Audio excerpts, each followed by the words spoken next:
ফিরতে দুইটি শব্দের জিকির করুন, সম্পদের অভাব হবে না। আল্লাহ পাক রব্বুল আলামিন আপনাকে সম্পদ দান করবেন, এটা আল্লাহ পাক রব্বুল আলামিন পবিত্র কোরআনুল কারীমের ভিতরে নিজেই বলে দিয়েছেন। সুতরাং আমরা অনেকেই অভাবের ভিতরে আছি, অনেকেই কষ্টের ভিতরে আছি, অনেকেই দুঃখ কষ্টের ভিতরে জর্জরিত, অনেকে ঋণের বোঝা নিয়ে দুশ্চিন্তার ভিতরে আছেন, টেনশনের ভিতরে আছেন। যত ধরনের টেনশন আছে, যারা ফ্রাস্ট্রেটেড পিপল, তাদের জন্য এই দুইটি আমলের কথা বলবো।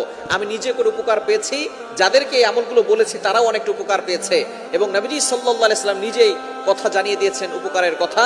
আল্লাহ পাক রব্বুল আলামিন নিজে বলে দিয়েছেন। আপনি চলতেছেন ফিরতেছেন, ওযু ছাড়াও আপনি আমলগুলো করতে পারবেন। একেবারে সহজ দুইটি আমল। নাম্বার 1, এক নাম্বার আমল হচ্ছে ইস্তেগফার। আস্তাগফিরুল্লাহ, আস্তাগফিরুল্লাহ, আস্তাগফিরুল্লাহ। এই শব্দ কি অনেক কঠিন। আস্তাগফিরুল্লাহ পারে না এটা কিন্তু কোনো মুসলমান নাই যারা আস্তাগফিরুল্লাহ পড়তে পারে না। সবাই আমরা আস্তাগফিরুল্লাহ পড়তে পারি।